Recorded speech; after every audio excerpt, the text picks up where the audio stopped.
La Sociedad Dominica de Medios de Comunicación, Sodomco, presenta A Pensar Más con Rosa María Palacios.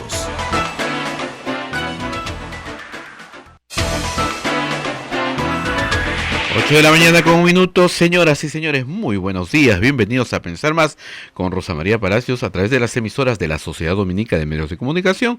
Lima nos escucha a través de Radio Santa Rosa, Chimbote a través de Radio Santo Domingo, Arequipa Radio San Martín, Cusco Radio Veritas, Ucayali Radio Cepagua, La Convención Radio Quillabamba, Puerto Maldonado Radio Madre de Dios. Se une también Radio Huánuco en Huánuco, Radio La Voz de Ayacucho en Ayacucho, Radio Pública en Puno, Radio Moro en Ancash, Radio Cumbre en Huancayo, Radio Milenio en Satipo, Apumaqui Estéreo y AM Tagua en todo el Perú y el mundo. Rosa María, muy buenos días. Muy buenos días a todos, gracias por acompañarnos. Este programa, hoy vamos a hablar mucho de lo que está pasando en el mundo, para no estarnos mirando el ombligo siempre.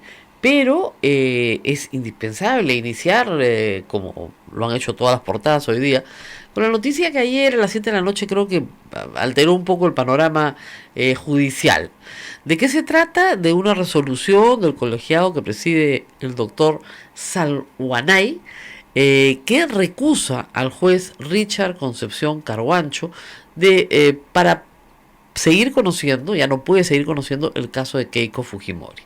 La historia es esta: la defensa de Jaime Yoshiyama presentó una recusación contra Richard Concepción Carhuancho el 4 de enero, es decir, hace 8 días. No, 4 de enero, sí. La resolución tiene fecha 12 de enero. Es decir, en 8 días le resolvieron la recusación del juez Richard Concepción Carhuancho. El primer problema es que rápido, ¿no? Bueno, nadie puede acusar a los jueces de cumplir la ley. Efectivamente, el plazo es mucho más corto, pero nunca se cumple, ¿no es cierto?, sin sanción para los jueces. Qué raro que esta vez hayan tenido tanta diligencia.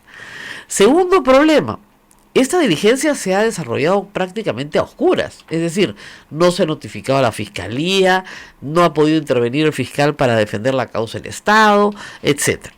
¿Que tenían la obligación de citar a los fiscales? No, porque la recusación no necesita fiscal, ¿ya? Pero la voluntad de la sala muchísimas veces es, justamente cuando van a resolver la recusación a favor del que está demandando, es llamar a la Fiscalía. Cuando no van a resolver en contra, no llaman a la Fiscalía, pero cuando van a resolver a favor, generalmente se llama a la Fiscalía, aunque sea para hacer la finta pues de imparcialidad, ¿no? Pero en fin, no han llamado a la Fiscalía, en absoluto secreto, sin que nadie sepa, etcétera, el asunto de lo más opaco. Tercero, la defensa que ha interpuesto esta recusación no es la de Keiko Fujimori, sino la de Jaime Yoshiyama. Mucha gente ha saltado ayer diciendo: ¿cómo puede ser que un prófugo de la justicia, que está con orden de prisión preventiva y que no quiere volver porque no le da la gana, puede lograr la recusación de un juez? Pues suena raro, ¿no? El prófugo recusando al juez que lo va a juzgar, así cualquiera. Bueno, lamentablemente en nuestro sistema jurídico el derecho a la defensa no se pierde nunca. Nunca. Y digo lamentablemente porque en estos casos estás utilizando la ley y los huecos que siempre tiene para obtener un beneficio que yo estoy segura no le corresponde al señor Yoshiyama ni a nadie de los demás procesados. Sin embargo, eso se ha logrado, ¿no es cierto? Y el problema que viene a continuación es grave. Hay varios asuntos. Por ejemplo, ya había fecha para resolver la situación de los abogados vinculados al esquema de compra y venta de conciencia, si quieren decirlo de alguna manera, abogados que según la Fiscalía estaban amedrentando, ofreciendo, en fin, todas las formas posibles de coacción, favores o dinero a los presuntos testaferros de esta operación, los que habían dado su nombre y se hacían pasar como aportantes de Fuerza Popular y no lo eran. Esa resolución tenía que salir el 25 de enero. Esa resolución ya no la va a poder emitir Richard Concepción Carhuancho, de ninguna manera, porque ya lo sacaron del proceso. La nulidad del proceso sí se puede plantear. Efectivamente, esta resolución es nula bajo varios puntos de vista, se puede plantear, pero el problema es que ¿resuelve quién? Resuelve la misma sala. ¿Esa resolución se puede impugnar? Sí, podría ser impugnable ante la Corte Suprema por temas de casación, por temas de forma, pero eso yo lo veo un poco difícil. Hay muchísimos cuestionamientos sobre la doctora León. El asunto es que no votó ella sola, votaron los tres. ¿Y cuál es la acusación pertinente? ¿Por qué se acusa a Richard Concepción Carhuancho? Porque dice, esto es después del 31 de diciembre pasado, o sea, ahorita, que él no está de acuerdo con que se retire, ¿no es cierto?, a los fiscales Vela y a los fiscales José Domingo Pérez. Y lo dice, yo como un ciudadano común, no estoy de acuerdo. Bueno, como él, digamos, todo el Perú. Así es. Tan es así que los han repuesto al día siguiente y nadie ha protestado porque los repongan. Todo lo contrario, el mismo Chávarri los tuvo que reponer. O sea, no veo en qué medida eso hace que del juez Carhuancho un juez imparcial. No hay posibilidad de que, digamos, que decir algo que es de sentido común, ¿no es cierto?, te haga, digamos, una persona que no puede opinar libremente. Los jueces sí pueden opinar libremente. Hay jurisprudencia del Tribunal Constitucional que así lo establece, sí pueden opinar libremente. No pueden opinar sobre su causa. Él no está opinando sobre la causa de nadie. Está diciendo, en el sistema de la Fiscalía, que no es el sistema judicial, la remoción de estos dos jueces sí la considero peligrosa para obtener la verdad y la justicia que estamos buscando. Y luego, Chávarri, haciéndole caso a él y a todo el Perú, repone a los dos fiscales.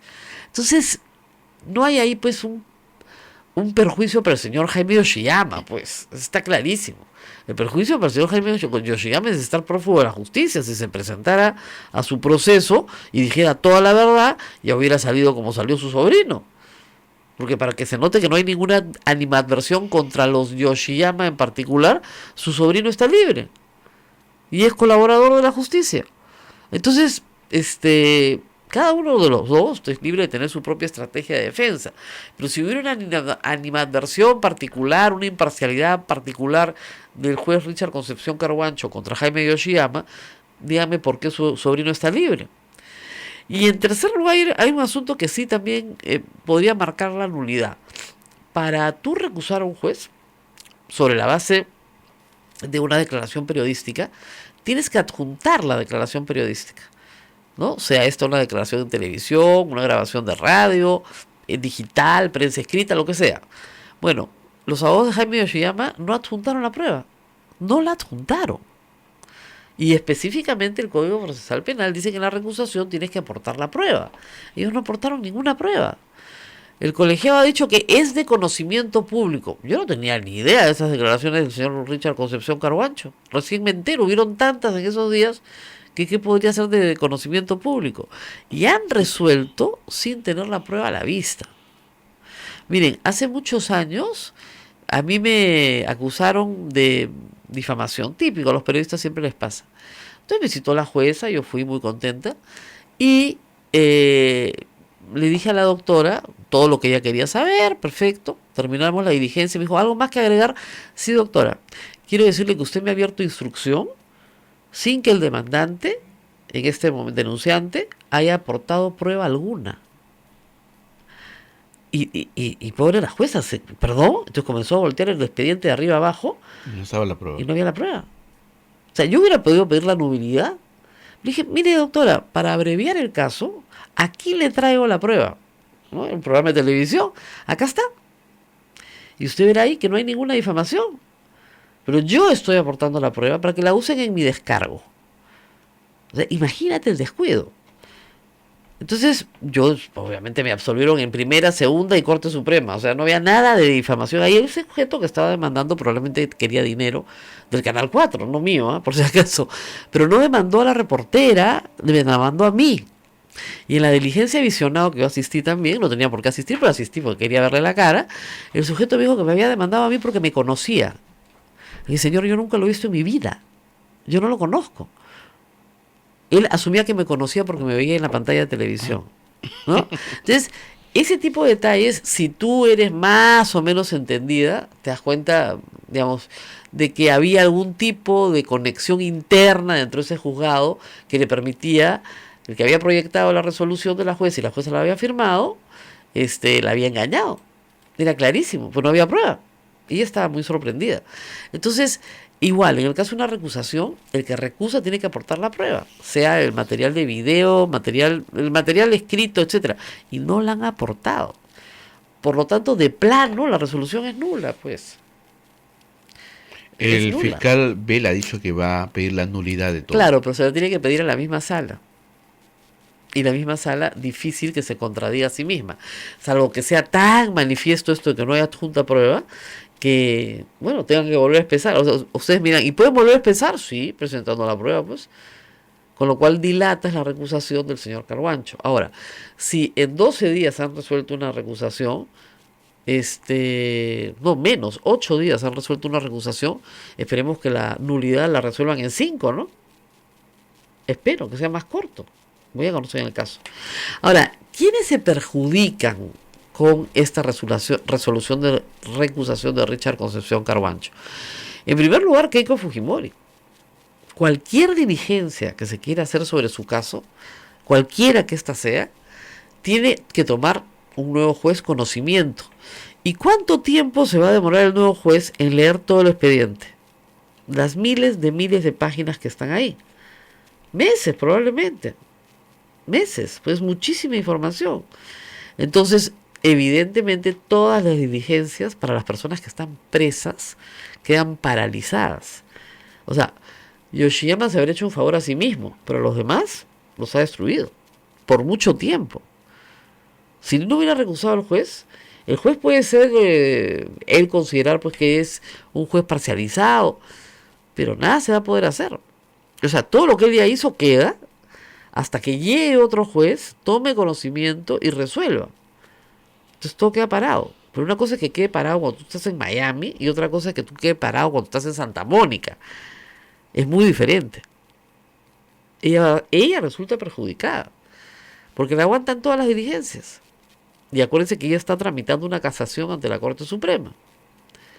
Entonces, no le ha hecho ningún bien. Beneficiados, bueno, Yoshiyama, porque no está en el Perú, y veremos quién es más dentro del grupo, porque acuérdense que han recusado a Richard Concepción Carguancho para el caso de Keiko Fujimori, el caso Cócteles, pero no lo han recusado para los demás procesados, ¿eh? O sea, no lo han recusado para Humala, no lo han recusado para Alan García, para los demás no lo han recusado. Ahora, obviamente los demás aprovecharán esta resolución, pero si está basada en una declaración sobre específicamente los fiscales, pueden tratar de aprovecharla, ¿no? Con una sala que tiene, por lo menos en una de sus miembros, serios cuestionamientos de justamente imparcialidad, porque ha emitido resoluciones favoreciendo los intereses de César Inostroza, de quien es muy amiga. Estaba en el chat, ¿cómo se llama? Amiguitos de Inostroza, amiguitos de César, amiguitos de César.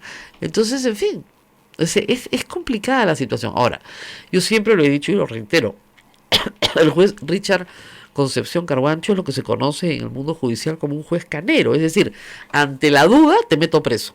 Sus resoluciones son legítimas, ¿ah? Tenemos derecho a crítica. Yo no dudo que sea honesto, pero ante la duda te meto preso, esa es su forma de trabajar. Y hay otros jueces también con ese criterio y otros más garantistas que ante la duda, ¿no es cierto?, más bien te doy algunas restricciones a tu libertad, pero no tan severas como la prisión preventiva. Ahora, hay que decir varias cosas, ¿eh? Él no le dio prisión preventiva a todos los que estaban con Keiko Fujimori. No a todos. Y en el caso de la sala superior, han excluido, digamos, de la prisión preventiva a varios, ¿eh? A Ana Vega, Vicente Silva, todos esos han salido, con algunas restricciones, pero han salido. ¿Quién queda presa? Keiko Fujimori. Keiko. ¿Para quién está trabajando Yoshiyama? Es una cosa que había que ponerse a pensar, ¿no? De verdad, porque a eso no se le pregunta al abogado hasta ahora y yo creo que deberían pensar un poco a quién favorece y a quién perjudica esta resolución. A los que ya están afuera los favorece, porque no se va a hacer nada por volverlos a meter adentro, y menos con un juez distinto, porque no conoce, pues va a pasar muchos meses hasta que pueda tomar conocimiento del caso. o sea, tomar conocimiento como se tiene que tomar conocimiento, es decir, revisando todas las diligencias anteriores, etcétera. Y a los que están adentro, pues se quedan adentro. Y en este momento son básicamente Keiko Fujimori y Pierre Fieri, que por alguna razón alguien no los quiere. Pero, reitero, el juez Richard Concepción Carhuancho tiene la tendencia de la mayoría de las veces meter a la gente presa. Y el sistema, la mayoría de las veces, libera a esa gente. O sea, miren lo que pasó en el Tribunal Constitucional con el caso Humala y esposa. Entonces, en algunos casos, sí, yo creo que sus prisiones preventivas son injustificadas. Y en otras, sí, muy bien puestas. Pero, digamos, hay ahí, en cierto sentido, yo creo una jugada más grande de la que estamos viendo.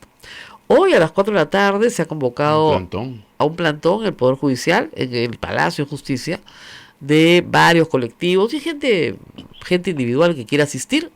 4 de la tarde en el Palacio de Justicia. No, nadie va a pagar nada. Por si acaso. No hay tupper, no hay Soros. Qué pena, flaca. Tú vas a ir, Naila, ¿no? Tú no te pierdes una. Pero el problema es que no va a haber plata, pues. ¿Qué vamos a hacer? Odebrecht no te va a pagar. Ni Soros tampoco. Entonces, no sé por qué vas a ir. De verdad. En fin. Nos tenemos que ir a la pausa. Sí, solamente una preguntita, Rosa María. Las declaraciones del señor García. ¿Alan García? Sí. ¿Qué te puedo decir? Son como el proyecto de Tami Arimbongo. Dice que él no tiene nada que ver con el tramo 2 de la línea 1 del metro. Es graciosísimo. Durante los últimos 6 meses de su mandato, se hizo la licitación y se la dio a Odebrecht. ¿O qué cree? Que somos todos desmemoriados. Él su gobierno hizo la licitación. Su gobierno. ¿Para qué? Para que quedara amarrado con Odebrecht. Ya, evidentemente la ejecución se hizo en el periodo siguiente presidencial, en el periodo de Humala. Ahí se hizo, porque ya estaba acordada, ya estaba licitado, ya lo había ganado Odebrecht. Entonces que no nos vengan con el cuento que no tiene nada que ver. Por supuesto que tiene que ver. Él hizo la licitación y se la dejó cerrada al siguiente gobernante. Qué gracioso, ¿no? Yo no tengo nada que ver. ¿Quién le dio el contrato a Odebrecht? ¿Humala? No, pues, se lo dio García. Que se haya ejecutado después el contrato es otra cosa. Entonces, que no se me haga loco. Que ya le queda mal. Ha dicho que terminó el circo, pero sentí como... Y ahora viene Chinchero. Sí. Por si acaso, para todos los trolls Fuji apristas, es Chinchero. Si escriben chincheros, tú te das cuenta que no saben ni geografía. No les digo que conozcan el sitio, ¿no? Tampoco voy a exigir tanto. Es Chinchero, sin ese. Chincheros es otro pueblo. Uh-huh. Hay Chincheros y Chinchero. El del aeropuerto es Chinchero. Porque uno al toque, cuando ves Chincheros, tienes que bloquear en Twitter. Ese es troll. Estaba claro. con pena, creo, porque dice, ya votaron a Chávarri. Lo sentí como que... No, una defensa de Chávarri. Miren, el problema con Alan García es que aquello que defiende lo desprestigia. Entonces saca pues la columna de fulanito de tal, pobre fulanito de tal, se fregó. Esto opina un gran constitucionalista, se fregó, dejó todo... O sea, que no le haga ese daño, ¿no es cierto?, a los demás. De verdad, porque cualquier cosa que él defiende lo pudre. Entonces, no. De verdad, defiende a Chávarri. Tienen que sacar a Chávarri porque ya es descarado. Además, hay que tener paciencia con Alan García. Hay que tenerle paciencia. Cuando sepamos todo lo que tenemos que saber, ahí lo quiero ver tuitear. Insiste que el presidente miente, ¿no? Ay, pobrecito. ¿No? Miren, yo empecé a ser, digamos, consciente de la política activa en el Perú, gritando Alan mentiroso por las calles del centro de Lima, cuando estatizó la banca. Y cuando le preguntaron, oye, pero usted ha mentido, ¿qué contestó? En política no se puede ser ingenuo. O sea, este era un cínico, pero en el primer gobierno, no estamos hablando de ahora. En política no se puede ser ingenuo. Y sigue insultando al presidente de la República sin ningún problema. Creo que Vizcarra le ha contestado que no le va a contestar un político. Ya está. O sea, sigue fastidiando porque no me interesas. Pero de verdad, debería dejar de reproducir artículos, entrevistas, etcétera, de gente que lo favorece porque los desprestigia. Es terrible. Deberían pedirle, por favor, no me cites. Qué atroz, Dios mío. Pero de verdad, tiene una especie de delirios en el Twitter ya muy divertido. Cada vez que están más cerca de él, se pone a insultar a más gente, a gritar al ladrón, al ladrón. ¿Cuál al ladrón? No, fulano tanta plata, mengano tanta plata, el otro tanta plata, y a mí no me encuentran nada. Espérate un ratito que ya te van a encontrar. Tanto lo gritas que seguramente lo deseas. Ahora, lo vamos a extrañar un montón, ¿no? Porque como no va a poder tuitear a tanta velocidad en la cárcel, va a dejar un profundo vacío en nuestras mañanas. Pero en fin, ahora sí, vamos a la pausa. Están reportando un nuevo desborde de aguas servidas. Pobre gente, Dios mío, en San Juan del Urigancho. Probablemente por la misma troncal. Y bueno, ya hay un avance importante en la materia de contención del problema en la zona que ya estaba inundada. Pero si comienza a inundar otra zona, de nuevo, pues eso ya no es cañería, eso es colador. O sea, por todas partes se sale el agua. Entonces, de nuevo hay que entrar a hacer todo el trabajo de prevención. Pero el problema más grave, creo yo, es que tienen que garantizar que esa tubería no se va a romper. No solamente porque se rompió, que corresponde ya a una negligencia casi penal, habría que ver si una negligencia, en fin, no hay dolo, ¿no? Pero si hay negligencia, como si una negligencia punible, o hay que establecer en realidad qué otras medidas de contención se van a tener que tomar para reforzar esa tubería o cambiarla completamente. No conozco cuáles son las disposiciones que se tomen ahí a nivel de ingeniería, pero ahí hay un problema bien grande, porque además esa tubería no se puede parchar en un lado y abrirse en otro, que parece que es lo que está pasando. Es un nuevo desborde de aguas servidas en una zona cercana. Y esto perjudica muchísimo, por supuesto, la vida cotidiana de la gente, ¿no? Y además, todo el problema de enfermedades. Me parece muy bien que el Ministerio de Salud esté haciendo un barrido, porque además no solamente ha hecho profilaxis con todas las personas presentes, sino que está poniendo vacunas, o sea, aprovechando para completar algunos procesos que a veces no se completan por muchas razones. Entonces, la vacunación, el control de los niños, profilaxis para los adultos, ¿no es cierto? Eso, aprovechen que estén ahí y háganlo de una vez, ¿no? Gracias. Y luego, para los trabajadores en esta zona, veo que la mayoría sí tienen sus equipos de protección, pero algunos no, y hay que hacer que eso sea obligatorio, porque tú no quieres que la gente que va a trabajar ahí termine más enferma, ¿no es cierto?, que todos los que están viviendo ahí, o que se han tenido que mudar a donde algún pariente, porque estas son aguas servidas, es decir, esto es desagüe. Esto está repleto de enfermedades. O sea, las enfermedades que tiene la gente se excretan por las excretas. Entonces, si tú estás en constante contacto con las excretas de una persona enferma, vas a tener la misma enfermedad. Es así de simple. Entonces, continuar con todas las medidas de prevención, máscaras, guantes, botas, en fin, botas de jeve, gruesas, altas, lo suficientemente altas para que puedas trabajar con seguridad. Si no, el Ministerio de Salud va a terminar atendiendo a los trabajadores. En fin. Vamos a la pausa, ahora sí. Sí, me levantan un cartel grande. Pausa, cállate, por favor. Vamos a la pausa y regresamos con Francisco Belaunde. Vamos a hablar de muchas cosas de política internacional. Volvemos.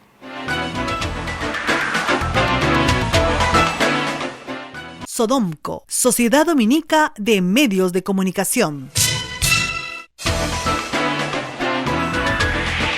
Continuamos con A Pensar Más a través de las emisoras de la Sociedad Dominica de Medios de Comunicación. Rosa María. Bueno, y estamos con el doctor Francisco Belaunde para hablar de varios temas internacionales que creo que son muy importantes para América Latina y para el Perú. Empecemos por Venezuela. El presidente ha juramentado ante la Corte Suprema, no ante el Congreso, porque creo que en el Congreso lo sacan pifiando. El presidente del Congreso se declaró presidente interino. Lo secuestraron por unas horas el sábado, lo liberaron después de una presión internacional gigantesca, porque además había hasta imágenes del momento del secuestro, pero la situación sigue siendo tensa. Hemos tenido estas conversaciones varias veces. ¿Cuánto tiempo puede durar Maduro en esta situación? Él quiere quedarse 6 años más, y sí es posible la vida eterna, pero ¿cuánto tiempo le queda a un país que comienza a estar aislado de casi todo el planeta? Bueno, primero buenos días, Rosa María, gracias por la invitación. Lamentablemente regímenes así, a pesar de estar aislados, pueden durar, ¿no? Hay el caso de Zimbabue, ¿no? Donde el presidente Robert Mugabe gobernó 40 años y al final salió por una especie de pelea interna al régimen, ¿no? Que es finalmente lo que termina sacando a este tipo de dictadores, ¿no? Entonces, claro, lo que se espera es que dentro del régimen finalmente hayan defecciones, ¿no?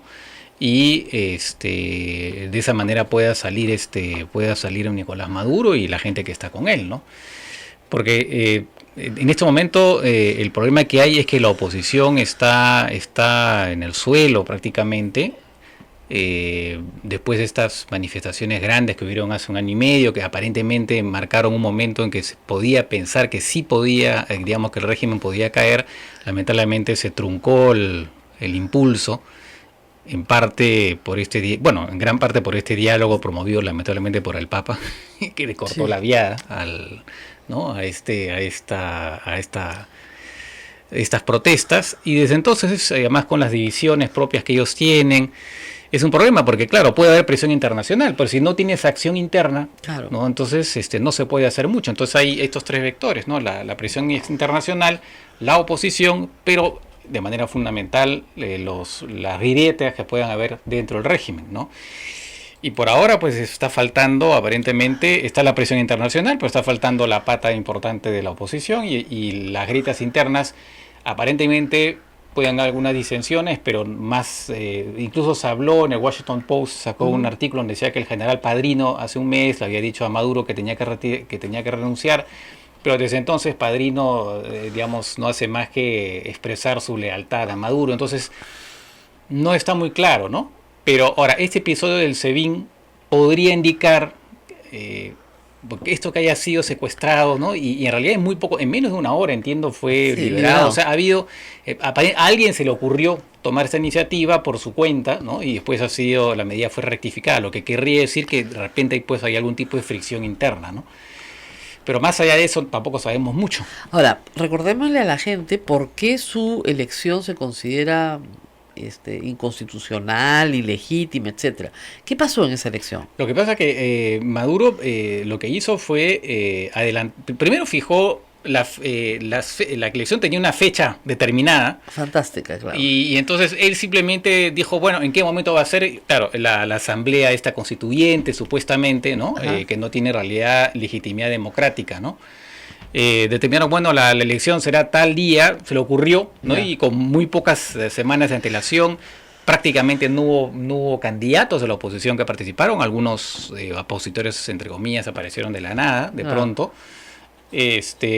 pero no hubo pues prácticamente oposición, ¿no? Y entonces en esas condiciones no se puede considerar esa elección como una elección con todas las garantías democráticas, ¿no? Y por ese motivo es que los países han decidido no reconocer el régimen de Maduro, ¿no? Hay dos asambleas en este momento en Venezuela todavía. Sí. La asamblea que él inventó, la constituyente, y la asamblea que es la que se rebela contra él. Así es. A la cual la constituyente le ha quitado prácticamente todos los poderes. El Tribunal Supremo le había quitado una serie de prerrogativas para cortarle las alas, básicamente, y ya la otra ha terminado, entre comillas, desactivarla, ¿no? O sea, es un ente que está ahí, que es básicamente un ente de protesta, ¿no? Pero el otro subsiste. El otro subsiste, el otro además tiene poderes omnímodos, lo que han dicho que ellos tienen poder para hacer lo que quieran. ¿Pero por cuánto tiempo? Y de manera indefinida. Eso es lo increíble, ¿no? De manera indefinida. Ni siquiera van a convocar elecciones parlamentarias. No. Por lo menos no están previstas. O sea, lo que ellos están esperando es que legalmente esta asamblea termine su mandato, pero todavía falta. Claro. ¿No? Probablemente, digo yo, o encontrarán un pretexto para disolver. Disolver, por último, convocas a nuevas elecciones parlamentarias y te quedas con una sola asamblea, pero tenés dos asambleas, una que tiene poderes omnímodos y otra que sí procede legítima, además donde Maduro no ganó la mayoría, ese es el problema serio, ¿no? Y desde el inicio prácticamente buscaron hicieron lo que hicieron en general con todas aquellas digamos, entidades, gobernaciones y municipalidades como en Caracas, ¿no? Claro. Donde pierde el gobierno lo sustituye y crean una entidad paralela al costado que Claro. prácticamente asume casi todos los poderes de la entidad. Pero ya da como risa, ¿no? Parece esa película El Dictador. Y es igualito. Sí. Cuando no la han visto, véanla. Es muy graciosa, pero de verdad que es pobre gente de la Venezuela. Por eso tenemos 3 millones de venezolanos fuera de Venezuela. Y va a continuar, ¿no? Y No, van a claro. seguir llegando porque lamentablemente... Ahora, cuando eso sucede en países que no... Venezuela tenía el mismo número de habitantes que Perú, tu masa crítica para salir a protestar también se reduce. claro.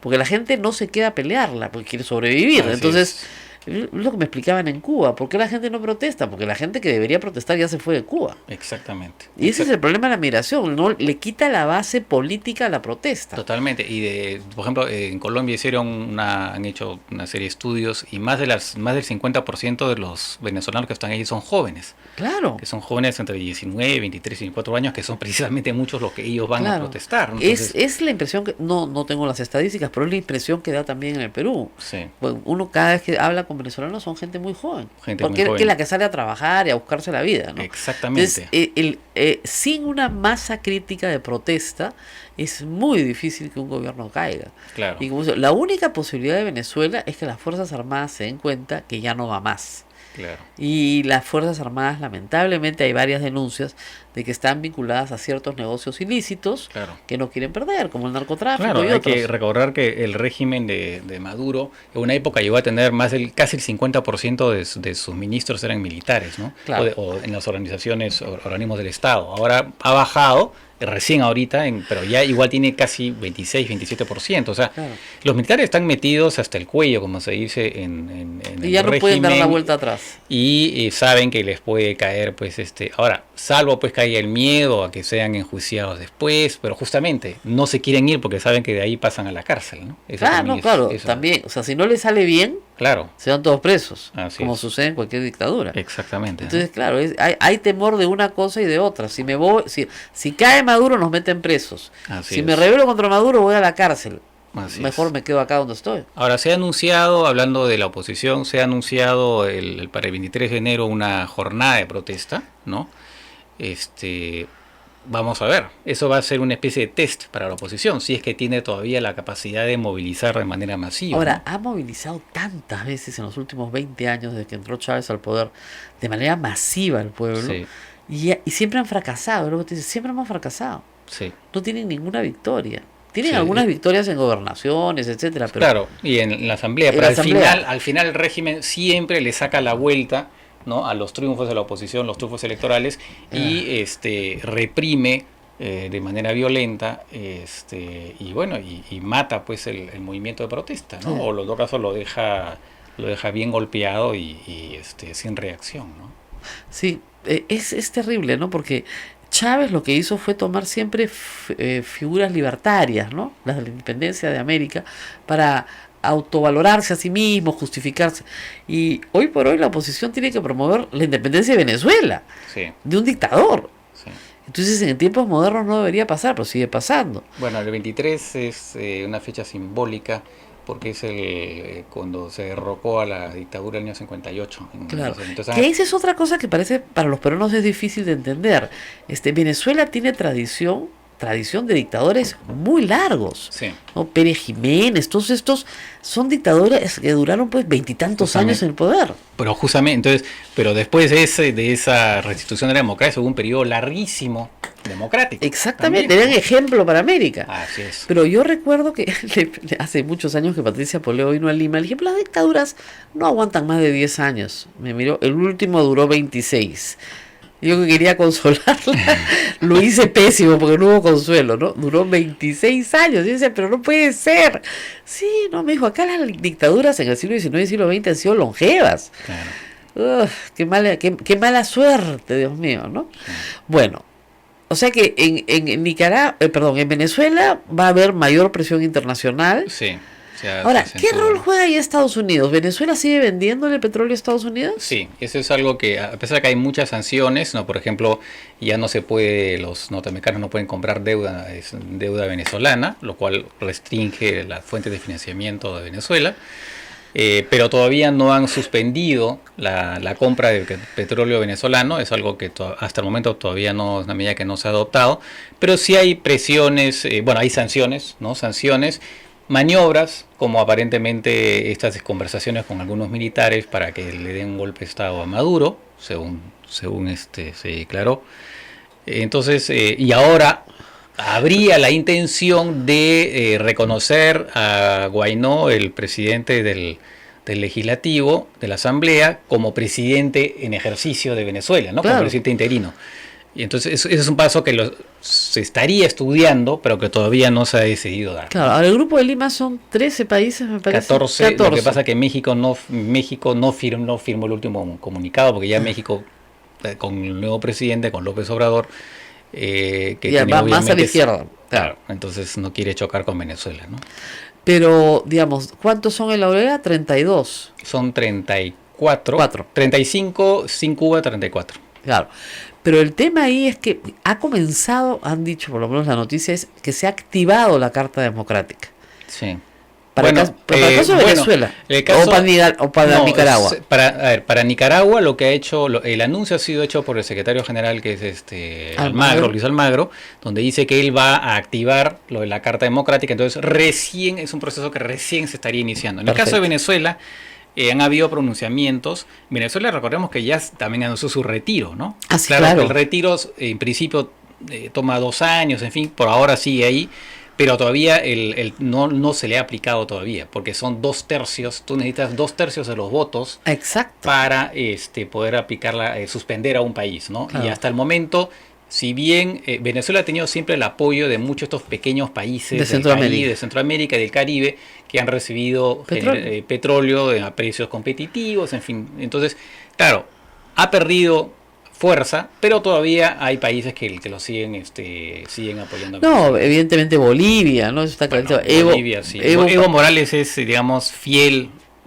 Así digamos, es. Fiel aliado, parado en primera fila en el momento de la juramentación. Exactamente. O sea, pero salvo Evo. Bueno, han estado Evo, en la juramentación han estado Evo, ha estado Ortega. Claro. Díaz-Canel, el presidente de Cuba, y el mandatario de este país que no reconoce nadie, que se llama Osetia del Sur. Osetia del Sur, que es una región de Georgia. Georgia es ex soviética, que tiene 2 regiones de personas que son más bien de origen ruso. Ya. ¿No? Y entonces Rusia, como Georgia se quiso sacar a Occidente, en el 2008 tuvo una guerra con Rusia. Exacto. ¿No? Y entonces de ahí nació Osetia del Sur. Entonces solamente algunos países han reconocido, entre ellos Ecuador en la época de Rafael Correa, claro, y también Venezuela. Osetia del Sur. Pero han marcado distancia claramente Mujica, Ecuador mismo, que era... Claro, ¿no? Que la pro ahora está en contra. Así es. Entonces, obviamente Lima ni que se diga, Vizcarra ni que se diga, pero digamos, de los que tú podrías dudar, claro, también ha marcado distancia, posiciones de izquierda. Bueno, aunque Uruguay ha tenido una actitud, más bien Uruguay sí ha mandado una delegación a la... Pero no fue el presidente. No fue el presidente, pero sí mandó una delegación, ¿no? Claro. Entonces eso pues es un poco complicado. Wishy-washy, ¿no? Sí, no sabes si estás o no estás, pero bueno. Sí. En fin. Sí. Bueno, pasemos a Nicaragua, donde la cosa es bastante difícil. Creo que Ortega decidió jugarse en todo por el todo para quedarse, pero ya con graves violaciones de derechos humanos todos los días. Sí, y ahí la novedad es hace unos días, es la renuncia a Rafael Solís. Rafael Solís, que es miembro de la Corte Suprema, padrino de bodas de Ortega, amigo personal, que conoce los tejes y manejes, que fue él el que el año 2012 digamos facilitó una de las reelecciones, ¿no? La primera reelección de Ortega. Y entonces es alguien del cogollo, como se dice, claro, ¿no? Entonces él, aprovechando que no está en Nicaragua, presentó su renuncia. Y ahí sí hay un problema serio, porque este señor está enterado de muchas cosas. Y además en su carta de renuncia, él ha dicho que el gobierno de Ortega es una dictadura, que ha implantado un estado de terror y que esto no puede seguir. Entonces el señor puede hablar, ¿no? Al comienzo se lo sigue fuera de Nicaragua. Sí. Su oficina ha sido allanada. Al comienzo, digamos, los medios orteguistas dijeron que la carta era falsa, que era un fake, ¿no? Pero claro, ante la evidencia ya lo declaran traidor, su oficina ha sido allanada, ¿no? Y bueno, ahora la gente se pregunta, bueno, ¿y qué va a pasar? ¿Qué va a decir? Porque él está, pues, él está enterado de todo. Entonces, eso es un problema muy serio, porque podría arrastrar otras renuncias eventualmente. Y algunos, claro, lo que pasa es que a veces uno se puede entusiasmar con este tipo de noticias y decir, ya cae, ¿no? Como se pasó con Venezuela. Claro. Este periodista Chamorro, le han allanado la oficina también. Le han allanado la oficina, pero él está esperanzado de que esto ya sea el inicio del fin del régimen y se caiga, ¿no? Ojalá, pero... En el Perú siempre cuando los dictadores se meten con los medios de comunicación, aceleran su caída. O sea, cuando Velasco expropió todo lo que expropió en el año 74, ya había expropiado algunas cosas anteriormente, pero cuando expropia todos los periódicos en el año 74, al año siguiente estaba saliendo del poder. Claro, y fue sustituido por Morales Bermúdez, que trata de revertir en cierta forma, aunque no lo hace, pero por lo menos convoca una asamblea constituyente para buscar una transición, una salida. Claro, ya estaba de salida.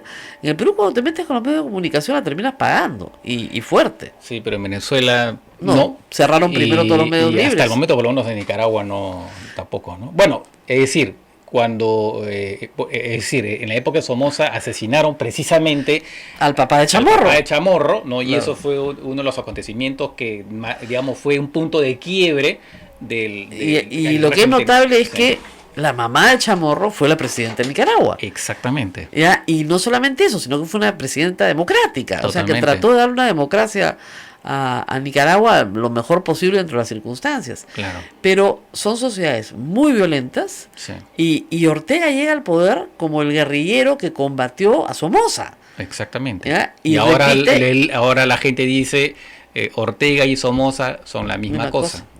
Y sobre todo la esposa de Ortega, así es, que es Rosario Murillo. Rosario Murillo es como un elemento clave, porque olvídense de Nadine Heredia, Rosario Murillo es vicepresidenta. Es vicepresidenta. Y sus 9 hijos tienen puestos en el Estado, puestos importantes en el Estado. Claro. O sea, el nepotismo llevado, pero así también a la caricatura. Ya es una cosa, la desfachatez es inmensa, ¿no? Exactamente. Ella ha sido sancionada en noviembre por el gobierno norteamericano, ¿no? O sea, todos los bienes que pudiera tener en Estados Unidos quedan confiscados. Sí. Y nadie puede hacer, ningún norteamericano puede hacer negocios con ella, así que bueno, pues los vamos a ver. Bueno, vamos a la pausa y rezamos con un tema un poco más complicado. ¿Qué cosa es el Brexit? ¿Qué pasa con Theresa May, la primera ministra británica? Porque ayer ha perdido una votación importantísima. No solo la han perdido, sino que la han apaleado. Ha sido una paliza y probablemente ella termine saliendo de justamente de ser primera ministra, porque hay una moción de censura ya presentada contra ella. Vamos a la pausa y regresamos. Sodomco, Sociedad Dominica de Medios de Comunicación. Muy bien, continuamos con A Pensar Más a través de las emisoras de la Sociedad Dominica de Medios de Comunicación. Bueno, continuamos con Francisco Belaúnde, justamente para hablar. Un oyente nos decía que no nos olvidemos de Honduras. Sí, ahí también el presidente es inconstitucional, es una cosa de loco. Eso es cierto, lo de Honduras ha utilizado la misma maniobra jugarreta que Evo Morales para buscar la reelección, ¿no? Efectivamente, Honduras tal vez no debería estar en el grupo de Lima. Pero está, pues, es verdad. Está, pero no es, digamos, el mejor, digamos, ejemplo de respeto a la democracia, ¿no? Claro, ahora lo de Evo también es inexplicable. Lo de Evo también es escandaloso, ¿no? Escandaloso, ya está 10 años en el poder, ¿no? Más. Él ya tiene 2005, si me no, mucho más. Estamos hablando de 13, 14 años. Y se quiere quedar un periodo más. Y en realidad se quiere quedar más tiempo, ¿no? Pero por ahora, en todo caso, uno más, ¿no? Y el de Honduras se queda también uno más. Y no, la Constitución se lo prohíbe, pero bueno, él dice que su derecho humano de De ser presidente. Eso no es un derecho humano. Sí. No, de ahí te compras a 5 en una corte y hasta pues ya eres presidente. Listo. Exactamente. Bueno, igual como lo hizo Alberto Fujimori, es exactamente la misma técnica, ¿no? Claro, la interpretación auténtica. Primero la interpretación auténtica y luego los 5 votos del Jurado Nacional de Elecciones. Bueno. Claro. 4 de 5, hay que decirlo. Y los 4 terminaron presos, ¿ah? Tiempo después se los vio desfilar por la salita del cine y pedir plata, o sea, o favores, o prebendas, o lo que fuera. Entonces, sí. Ahora, en el caso de Inglaterra, a ver, sabemos que el Brexit se aprobó por referéndum salirse del tratado que forma la Unión Europea. Inglaterra siempre había tenido, el Reino Unido, sus propias normas, ¿no es cierto? Ellos no tienen la visa Schengen, ellos no cambiaron de moneda, siempre se había permitido para ese país excepciones, ¿no es cierto? Sin embargo, ya no más excepciones, hace 3 años se vota esto y finalmente se aprueba salir. Pero el proceso de salir tiene muchas fases. Sí. Y ayer Theresa May perdió la negociación que había hecho para salirse, porque tienes que negociar antes de salirte algunas cosas importantes. ¿Ahora qué sigue? A ver, efectivamente hubo una negociación con la Unión Europea, porque digamos la disyuntiva estaba entre un Brexit suave, light, y un Brexit duro, ¿no? El light es fijar periodo de transición, se mantiene zona de libre comercio, porque digamos, pues hay todo un sistema comercial que funciona de determinada manera durante tanto tiempo, ¿no? Y el duro es simplemente no negociamos nada, y el día de la salida, que es el 29 de marzo, se reimplantan las aduanas y se comienza a cobrar aranceles y es realmente un desbarajuste, ¿no? Y entonces ella negoció con la Unión Europea, negoció Theresa May, una negociación muy complicada, pero al final llegó a un acuerdo y fue esa negociación, ese Brexit que lleva al Parlamento. Ahora, el Parlamento, no solamente la oposición, sino un tercio del Partido Conservador votó en contra ayer. Entonces, es una derrota mayúscula para Theresa May. Normalmente ha debido renunciar. Claro. Pero, claro, en una circunstancia como esta, el propio Parlamento hace un par de semanas le dijo a May, la obligó a presentar, en todo caso, si era rechazado, un plan B. ¿Ya? El lunes tiene que presentar un plan B. Yo me imagino que no lo tiene. ¿Qué es lo que se rechaza?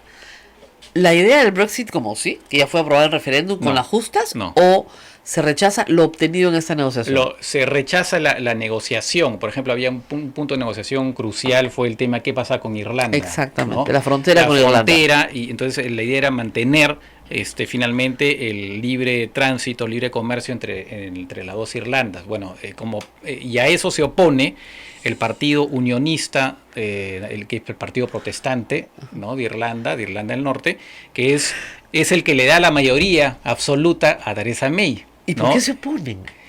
Porque ellos tienen una posición dura con respecto, digamos, para ellos son pro-británicos a muerte, y para ellos eso significaría de alguna manera mantener una suerte, o sea, llevaría a una unificación de Irlanda, de la isla en su conjunto, lo cual para ellos es inaceptable, ¿no? Pero ¿por qué? ¿Qué más quieren?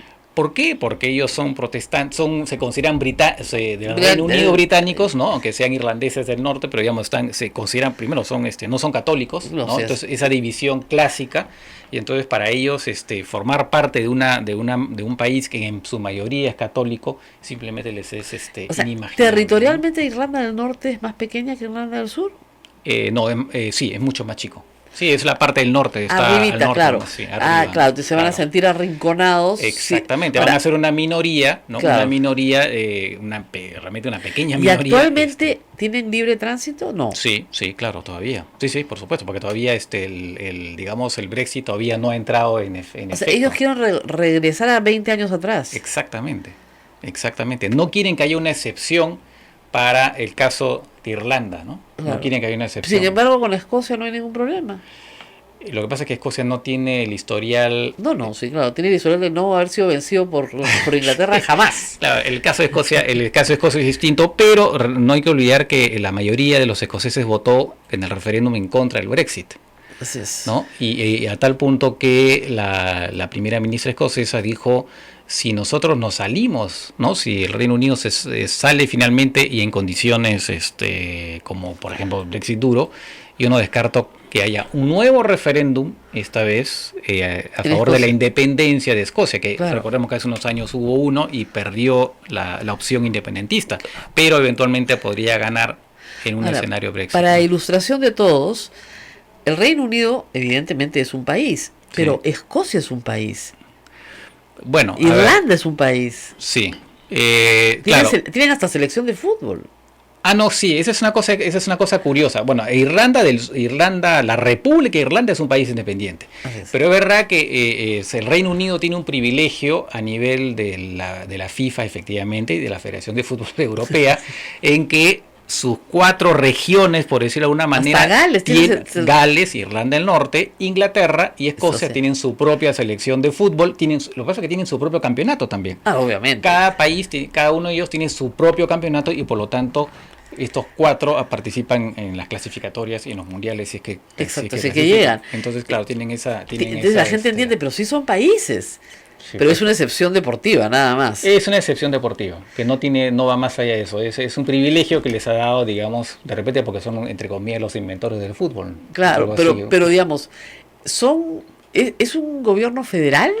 No, durante mucho tiempo había muy poca autonomía y fue Tony Blair, hace ya 15 años o más, que decidió que cada región tenía que tener su propio parlamento y su propio gobierno elegido. Fue él el que instituyó de alguna manera una suerte de regionalización. Más que federación, regionalización. Sí, así es. No es un estado federal, ¿no? Pero en todo caso con una autonomía mucho mayor que la que disponían antes, ¿no? Entonces a raíz de eso es que en Escocia, por ejemplo, surge un partido independentista y entonces la amenaza, entre comillas, de una independencia escocesa está ahí siempre, ¿no? Claro. Sí, porque Escocia se anexa al Reino Unido por tratado, no por ser vencido en una guerra. Claro, eso fue hace más de 200 años, ¿no? Claro. Entonces por tratado, sí. Claro, así es. Podrían irse cualquier día.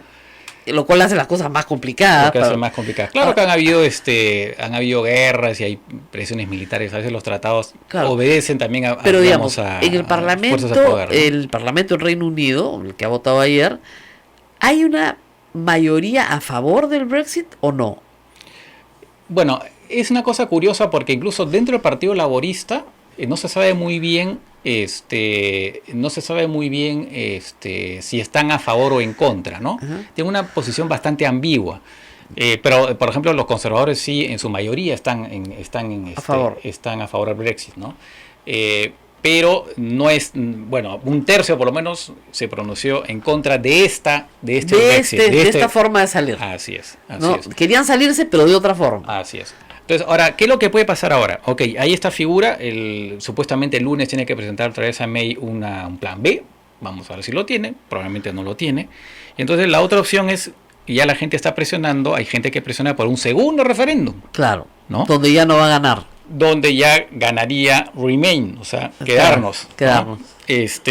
¿Por qué? Porque, bueno, y el 29 de marzo es normalmente, ahí se cumple el plazo para que el Reino Unido se vaya. Entonces, la otra opción es que la Unión Europea acuerde, por pedido del Reino Unido, ampliar el plazo. Claro. Ahora, ahí se presenta un problema también, porque nada es muy simple, y es que van a haber elecciones al Parlamento Europeo en mayo. Si se amplía el plazo, y el Reino Unido va a participar en las elecciones y por lo tanto va a tener diputados en el Parlamento Europeo, pero de repente igual a los 2 meses se va. Entonces se genera toda una especie de sancochado un poco extraño. Ahora, ¿por qué? Ha habido siempre toda una discusión de qué era lo que le molestaba a los ingleses respecto a la Unión Europea. No compartían la misma moneda, ¿no es cierto? No tenían las mismas visas, hasta para el sistema migratorio era diferente.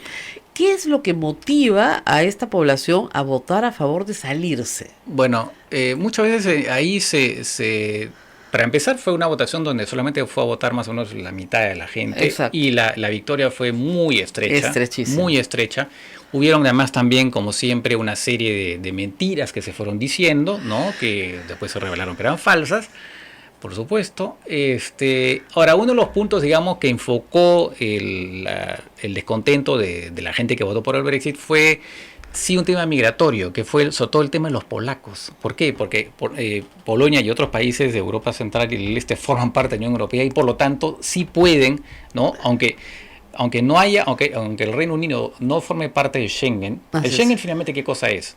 El Schengen es que no hay controles en las fronteras internas, ¿no? de los países que forman parte de Schengen.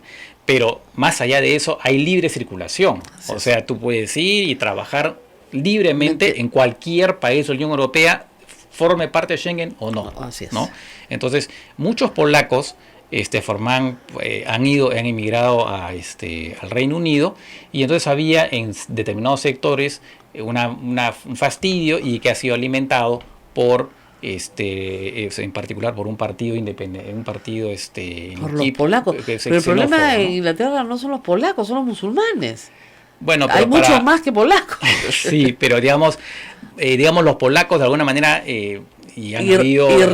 irritaban, ¿no? Entonces en determinados sectores decían estamos siendo invadidos por los polacos y nos quitan el trabajo, ¿no? Bueno, que siempre es el argumento central para la xenofobia, ¿no? Exactamente, ¿no? Entonces, de alguna manera los polacos enfocaron un poco esta ira contra la Unión Europea y ahí se mezcla pues con gente que en el fondo nunca le gustó la Unión Europea, porque finalmente el Reino Unido, recordemos que no es fundador de la Unión Europea.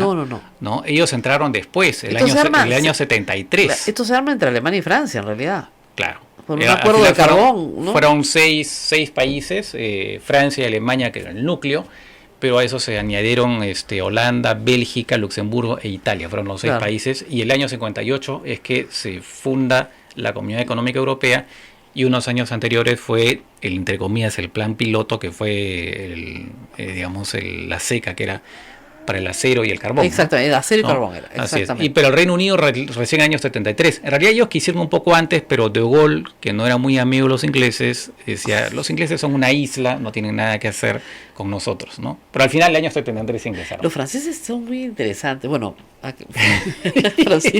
francés por su madre. Pero sí, siempre tienen esta idea de superioridad, ¿no? O sea, los ingleses los ayudaron a salvar la guerra. Parece pues que la guerra de los 100 años todavía pesa. ¿Sí? Cuando confianza con los ingleses. Y es más, en Francia no te hablan en inglés, aunque lo sepan, ¿ah? Sí. Prefieren hablarte en español. En español sí son más amables. Sobre todo en París. En París, es un desprecio por el inglés, pero espantoso. Sí. Pero bueno, regresando al Brexit, entonces, pero también puede pasar que si no se aprueba ni plan B, ni plan... O sea, Theresa May puede presentarse ante todo y decir, bueno, yo renuncio, chao, no tengo plan B. Entonces eligen a un nuevo primer ministro, eso demora, llega el 29 de marzo y hay, como tú decías, la salida dura. Claro, y entonces ese día va a ser un caos absoluto, porque entonces ya las aduanas van a comenzar a funcionar, van a cobrar entonces y después incluso también aranceles, el tema del transporte, ¿no? La gente que circula, cómo va a ser eso también, o sea, se va a generar un caos absoluto. O sea, va a haber un momento en que, un poco que va a haber como que la economía va a estar un poco trabada, ¿no? Va a estar trabada. Y no solamente eso, sino que los grandes perdedores de eso son los ingleses. Pero claro. Por ejemplo, los de la City, ¿no? Recordemos que Londres es una de las principales plazas financieras del mundo, junto con Nueva York, y ya hay muchas oficinas, muchos bancos que han trasladado sus oficinas al continente europeo, ¿no? Entonces ya ha perdido, ¿no? Frankfurt está acogiendo, París, hay una pelea entre las ciudades europeas para acoger, ¿no? A los banqueros, a las oficinas. Entonces ya ha perdido parte de las empresas financieras que estaban en Londres. Que lo que corre más rápido es la plata. Claro. Lógico. ¿No? Lo mismo pasó en Cataluña, o sea, apenas dijeron vamos a ser independientes, las 1.500 empresas más importantes de Cataluña movieron sus oficinas a Madrid. Dijeron, acá quebramos, pues, o sea, no hay forma de hacer negocios aislados del mundo en un país que probablemente no tenga reconocimiento. Entonces, la plata sale, como dicen, no llega sola, corre sola. Sí, se va sola. Entonces, tenemos que esperar que pase el lunes. Ahora, si la opción de hacer un nuevo referéndum podría ser muy interesante, porque ahora sería un voto mucho más participativo y probablemente más informado. Seguramente, claro. Más informado, porque todo lo que nos dijeron resultó falso, y ahora que estamos viendo las consecuencias, mejor no. Entonces, parece ser que tal vez hay ahora como dicen, una nueva mayoría que esté más bien dispuesta a quedarse. Claro. Pero eso sería, digamos, lo positivo, claro, dentro de este fracaso de Theresa May para su plan de... Ahora, Theresa May era pro-Brexit. Ella sí, a pesar de que formaba parte del gobierno de Cameron, ¿no? Que fue el que promovió el referéndum, ¿no? De manera absolutamente irresponsable. Así es. Ella sí era pro Brexit, ¿no? Y entonces sí, claro, formaba parte del gobierno, entonces no lo decía mucho, ¿no? Claro. Pero se sabía que era pro Brexit, ¿no? Y al final, bueno, ella... Sí, ahí la gran lección es que no te puedes meter un referéndum, tú convocarlo si no sabes más o menos cómo te va a ir, ¿no? Bueno, en realidad el referéndum fue convocado porque James Cameron sentía que estaba perdiendo votos hacia su derecha. Y entonces para, digamos, mantenerlos, convoca este referéndum pensando que lo iba a ganar. Exacto. ¿No? Y fue pues una jugada, una irresponsabilidad. Ahí te puedes ver cómo a veces los políticos pueden ser irresponsables y jugar con el destino de un país simplemente por una cuestión de cálculo electoral, que al final sale fatal.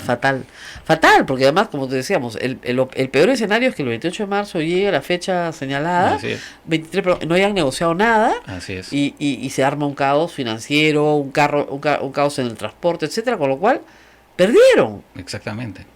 Ahora, si ellos quisieran volver, no, ya la Unión Europea no lo soportaría. Bueno, es decir, volver ya parecería una broma, ¿no? Bueno, pues nos equivocamos. Sí, bueno, pues sería difícil, ¿no? O sea, yo lo veo... O sea, mientras no lleguemos a la fecha indicada, todavía se puede salvar. Todavía se puede salvar, sí. Todavía se puede salvar. Sí. Bueno, muy interesante. Tenemos tenido un panorama internacional que normalmente no damos, pero gracias a Francisco por estar acá. Nos tenemos que ir despidiendo y nos vemos definitivamente mañana, ¿no? Sí. Todavía no es viernes. Nos están pidiendo recordar que hoy día a las 4 de la tarde es el plantón. En el Ministerio de Justicia, en el Palacio de Justicia. Palacio de Justicia, 4 de la tarde, un plantón, solamente ir y estar parados ahí, no tiene usted ni que caminar para llegar, sí, ¿no? Y bueno, nada, a la pobre gente que nos está escuchando en San Juan del Lurigancho, pues toda nuestra solidaridad en este caso, que es tremendo porque tenemos buzones que se van atorando y van de nuevo, digamos, por lo que estoy viendo en las imágenes, es el otro lado de la pista de los próceres de la independencia. El otro lado frente, o sea, hay un lado que se inundó con la urbanización Jardín, al otro lado de la pista se ha vuelto a inundar ahí, pues se ha rebalsado por el otro lado, han controlado en un lado, se ha rebalsado en el otro, porque hay que entender una cosa que a veces es difícil de entender para los que no están acostumbrados a esa zona. Entre la avenida Próceres de la Independencia y las urbanizaciones hay una diferencia de 2 metros, fácil. Entonces, si se te empoza abajo, donde están las casas, las tiendas, etcétera, se te arma una laguna. O sea, una verdadera laguna. Porque sacar esa agua no es nada fácil. Tienes que traer bombas, que es lo que han hecho, y bombear, sacar con camiones y cisternas durante 2-3 días. Pero de ahí tienes que reparar bien esa troncal. Porque para un lado o para el otro se va a seguir saliendo el agua, ¿no? Por más que pongas bolsas de arena en la puerta de tu casa. O sea, es más o menos medio metro de altura delante de todas las viviendas. O sea, se te mete de todas maneras. El primer piso lo pierdes. Ahora, para todos los que están en la zona, sobre todo del frente, subir todas las cosas de valor al segundo piso, lo más rápido que puedan, porque está visto que no se ha controlado completamente la zona. Nos despedimos hasta mañana. Nos vamos hasta mañana, Rosa María. Cuídense mucho. Chao, chao. Chao, chao.